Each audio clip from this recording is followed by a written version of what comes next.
Halo, selamat datang di channel YouTube Matic-holic. Semoga semuanya diberikan kesehatan, rezeki yang melimpah, semoga motor impiannya segera masuk garasi, cicilannya cepat lunas, dan semoga setiap perjalanan selalu pulang dengan selamat. Hari ini kita akan membahas sebuah motor yang cukup menarik. Menarik bukan karena sekadar spesifikasinya, tapi karena keberaniannya bermain di kelas skutik sporty dengan identitas sendiri. Namanya W-Moto Griffin 205. Kalau dilihat sekilas mungkin banyak yang langsung bilang, "Elho, mirip Aerox." Nah, jangan buru-buru jadi juri desain, karena di dunia otomotif, bahasa desain memang sering saling bersinggungan. Yang penting bukan cuma mirip atau tidak, tapi bagaimana motor ini menawarkan pengalaman yang berbeda. Namun, sebelum video ini dilanjut, jangan lupa subscribe dulu ya guys.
Dari depan, Griffin 205 tampil agresif dengan lampu full LED dan DRL yang tajam.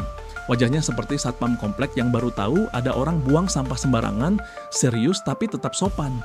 Bodi sampingnya padat, buritan tinggi, dan proporsinya terasa pas. Aura sporty langsung keluar bahkan saat motor ini hanya diparkir. Dan lucunya, motor seperti ini sering berakhir dipakai ke minimarket beli telur. Itulah realita dunia otomotif. Marketing menjual mimpi ala MotoGP, pemiliknya malah geber-geber di jalanan gang buntu. Sekarang kita naik sedikit ke area kokpit. Dan disinilah Griffin mulai menunjukkan kelasnya. Motor ini sudah menggunakan layar TFT Full Color. Saya pribadi suka panel seperti ini, bukan karena warnanya, tapi karena informasi yang ditampilkan lebih lengkap, diantaranya RPM meter, trip meter, jam, indikator bahan bakar, semuanya terbaca jelas. Dan tampilannya juga modern. Walaupun kalau dipikir-pikir, layar secanggih apapun, ujung-ujungnya yang paling sering kita lihat tetap angka bensin. Begitu tinggal 2 bar, langsung berubah jadi ahli mencari SPBU. Lanjut lagi, Griffin sudah memakai Smart Key System. Tidak perlu lagi memasukkan anak kunci ke lubang kontaka. Cukup simpan remote di kantong. Motor bisa dinyalakan. Praktis, modern, dan sedikit mengurangi drama ketika buru-buru berangkat kerja.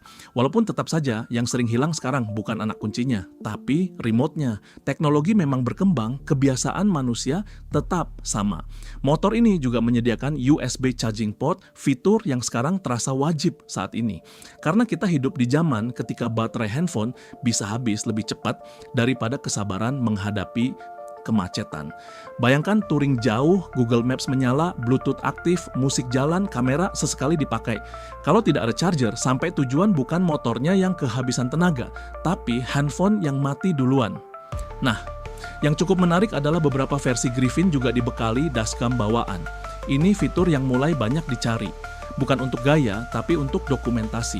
Karena sekarang hal paling tidak terduga bisa terjadi kapan saja, dan kadang kamera kecil di motor justru menjadi saksi paling jujur.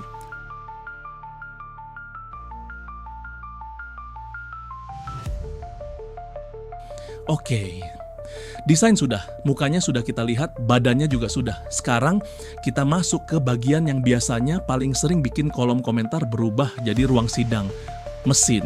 Karena secantik apapun sebuah motor, kalau larinya loyo, netizen Indonesia bisa berubah profesi jadi dyno test berjalan. Belum pernah naik, belum pernah coba, tapi sudah bisa menyimpulkan, pasti lemot. Padahal yang lemot kadang bukan motornya, tapi sinyal internetnya.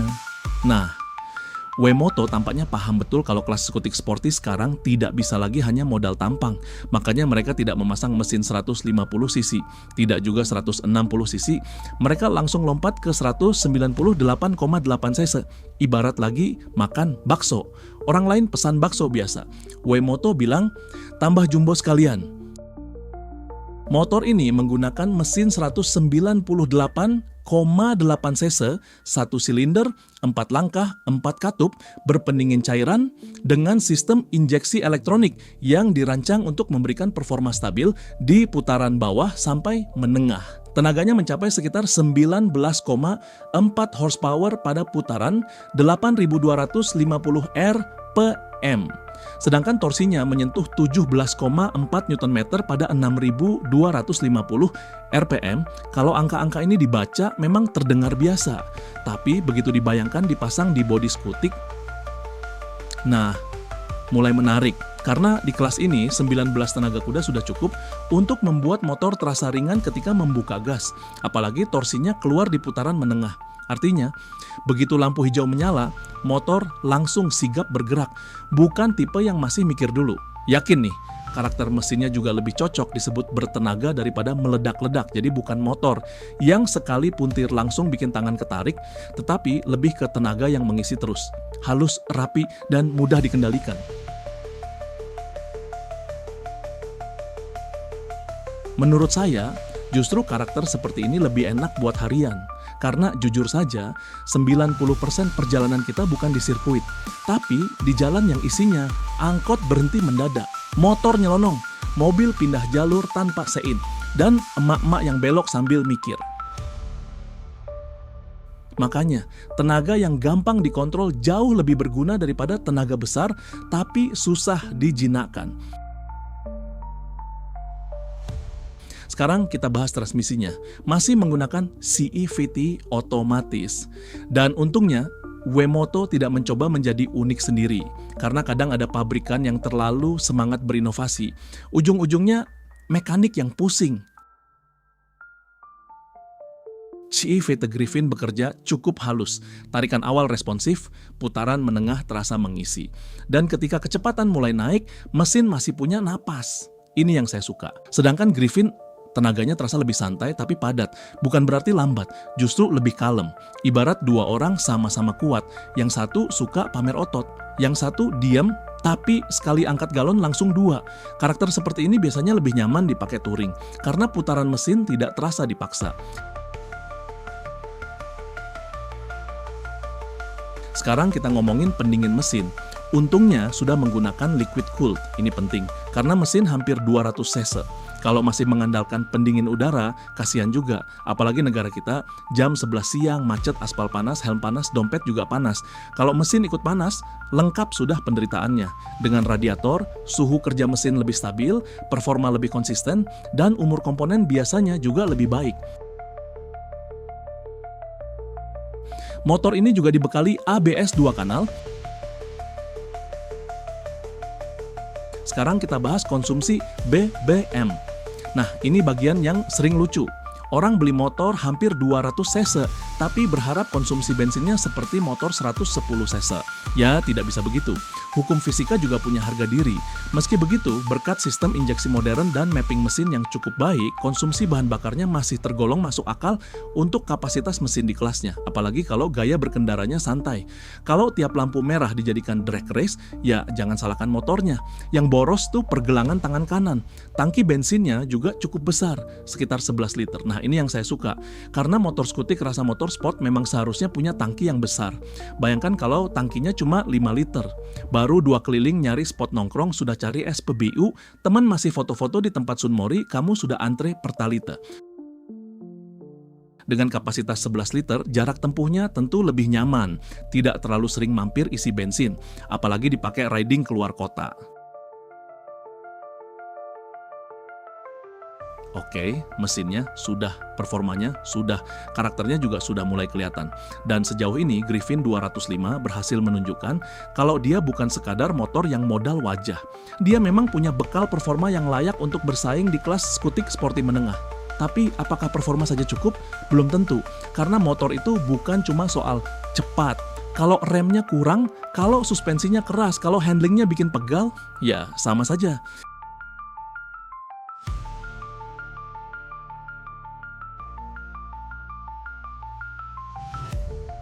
Griffin 205 sudah menggunakan telescopic fog. Sekarang pertanyaannya, apakah semua orang benar-benar merasakan bedanya? Jawabannya, belum tentu. Karena mayoritas pemilik motor lebih sering ketemu polisi tidur daripada tikungan di jalan raya. Dan polisi tidur Indonesia kadang bentuknya lebih kreatif daripada karya seni. Ada yang tinggi, ada yang miring, ada yang dicat, dan ada juga yang tidak kelihatan sama sekali. Jadi fungsi suspensi yang baik justru lebih sering terasa saat melewati jalan seperti itu. Dari karakter yang ditawarkan, suspensi depan Griffin terasa cukup firm, bukan keras. Tapi juga bukan tipe yang terlalu empuk sampai motor terasa mengayun. Artinya, ketika kecepatan mulai naik, motor masih terasa stabil. Dan ini yang saya suka, karena banyak motor yang empuk ketika pelan, tapi mulai goyang ketika cepat. Sedangkan Griffin mencoba mencari titik tengah. Masih nyaman dipakai harian, tapi tetap punya rasa percaya diri ketika diajak keluar kota.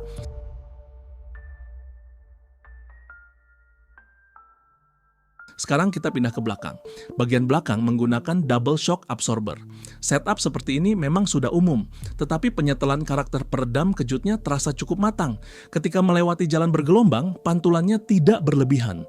Motor tetap mengikuti kontur jalan tanpa membuat badan seperti sedang naik trampolin.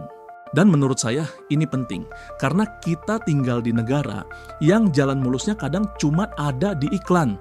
Realitanya, jalan tambal sulam, lubang aspal bergelombang, belum lagi proyek galian yang entah kapan selesainya.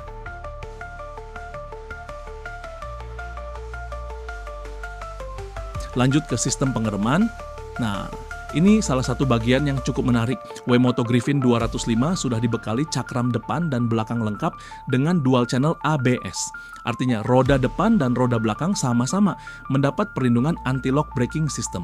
Sekarang saya mau tanya, berapa kali kita benar-benar memakai ABS? Mungkin tidak sering, tapi begitu suatu hari ada motor tiba-tiba nyelonong dari gang atau mobil berhenti mendadak baru kita sadar. Fitur seperti ini ternyata bukan gimmick, ABS itu seperti asuransi. Selama tidak dipakai, kita merasa biasa saja, begitu dibutuhkan, baru terasa nilainya. Selain ABS, motor ini juga sudah memiliki traction control system. Nah, fitur ini mulai menarik karena dulu traction control identik dengan moge. Sekarang perlahan mulai turun ke kelas skutik. Fungsinya sederhana, mengurangi kemungkinan roda belakang kehilangan traksi ketika membuka gas di permukaan licin. Apakah setiap hari dipakai? Belum tentu. Apakah lebih baik ada daripada tidak ada? Jelas, karena cuaca Indonesia juga suka bercanda. Pagi panas, siang hujan, sore panas lagi, malam banjir. Kalau motor bisa membantu menjaga traksi, kenapa tidak? Masuk ke posisi berkendara. Begitu duduk di atas Griffin, kesan pertama yang muncul adalah rileks. Stangnya tidak terlalu rendah, footboard cukup luas, joknya juga dibuat cukup panjang. Posisi ini cocok untuk perjalanan harian maupun touring. Tidak memaksa badan terus menunduk. Karena jujur saja, umur boleh muda, tapi pinggang belum tentu setuju. Apalagi setelah 8 jam duduk di kantor. Motor yang ergonominya baik itu seperti kursi kerja yang nyaman. Kelihatannya sepele, tapi setelah dipakai lama, baru terasa bedanya. Dan Griffin berhasil memberikan posisi berkendara yang menurut saya cukup bersahabat. Sekarang kita bicara handling. Dengan dimensi yang proporsional dan distribusi bobot yang baik, motor ini terasa cukup mudah diajak bermanuver. Selap-selip di kemacetan masih nyaman, putar balik juga tidak terasa merepotkan. Memang dia bukan skutik kecil, tapi juga belum sebesar maxi skuter 300 cc. Jadi posisinya berada di tengah. Masih lincah, masih mudah dikendalikan, dan tetap terasa stabil ketika kecepatan mulai meningkat. Justru bagian yang biasanya paling menentukan keputusan membeli. Karena sehebat apapun motornya, ujung-ujungnya tetap kembali ke satu pertanyaan, budget saya cukup tidak? Waimoto Griffin 205 dipasarkan di Malaysia dengan harga sekitar 8.888 ringgit Malaysia, atau kalau dikonversi ke rupiah menggunakan kurs saat ini, nilainya berada di kisaran 34 jutaan rupiah sebelum pajak dan biaya masuk apabila diimpor ke Indonesia. Nah, disinilah saya selalu mengingatkan, jangan langsung bilang, wah murah, karena harga Malaysia bukan harga Indonesia.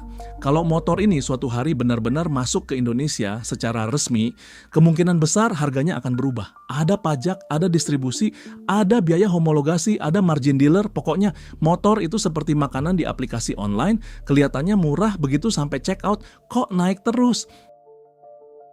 Tetapi kalau suatu hari Griffin dijual di kisaran 38 sampai 42 jutaan rupiah, menurut saya masih masuk akal. Kenapa? Karena yang dijual bukan cuma mesin, tetapi satu paket. Mesin hampir 200 cc, suspensi upside down, ABS dual channel, traction control, panel TFT, smart key, USB charger, dan beberapa versi bahkan sudah membawa dashcam bawaan. Kalau semua fitur itu dihitung satu persatu, sebenarnya nilai yang ditawarkan cukup menarik. Sekarang pertanyaannya, siapa sebenarnya target pembeli Griffin? Menurut saya bukan orang yang mengejar logo. Karena jujur saja ada orang yang beli motor, yang penting logonya. Mau fiturnya biasa saja, tidak masalah. Yang penting mereknya terkenal. Tidak ada yang salah. Setiap orang punya prioritas. Tetapi Griffin lebih cocok untuk orang yang berpikir begini. Selama fiturnya lengkap, performanya bagus, kenapa harus takut mencoba merek baru? Dan saya suka cara berpikir seperti itu. Karena dunia otomotif berkembang justru karena ada pemain baru yang berani menantang pemain lama. Kalau semua orang hanya membeli merek yang sama, industri ini tidak akan berkembang. Nah, sekarang saya mau ngomong sedikit. Menurut saya, kita sering terlalu fokus pada merek. Padahal yang kita pakai setiap hari itu bukan mereknya. Yang kita pakai adalah motornya. Kalau motornya nyaman, fiturnya lengkap, mesinnya enak, kenapa tidak diberi kesempatan? Karena sejarah membuktikan, setiap merek besar hari ini dulunya juga pernah menjadi pemain baru. Tidak ada yang langsung lahir sebagai legenda. Dan akhirnya kita sampai di penghujung pembahasan. Waimoto Griffin 205 menurut saya bukan motor yang berusaha menjadi salinan siapapun. Memang sekilas orang akan mengaitkannya dengan beberapa skutik sporty yang sudah lebih dulu populer. Tetapi setelah melihat lebih dalam, motor ini mulai menunjukkan identitasnya sendiri. Kapasitas mesin lebih besar, fitur melimpah, desain modern, karakter berkendara yang cukup dewasa. Apakah layak dibeli? Kalau kamu mencari jaringan servis terbesar, mungkin masih ada pilihan lain. Tetapi kalau kamu mencari sesuatu yang berbeda, punya fitur lengkap, dan ingin tampil tidak pasaran, Griffin 205 layak masuk daftar pertimbangan. Karena kadang pilihan terbaik bukanlah yang paling terkenal, melainkan yang paling cocok dengan kebutuhan kita.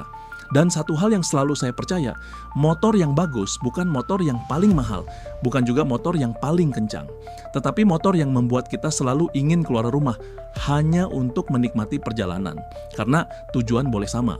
Tetapi cerita di atas jok setiap motor selalu berbeda. Semoga pembahasan tentang Waimoto Griffin 205 ini bisa memberikan gambaran buat teman-teman yang sedang mencari referensi skutik sporty dengan karakter berbeda.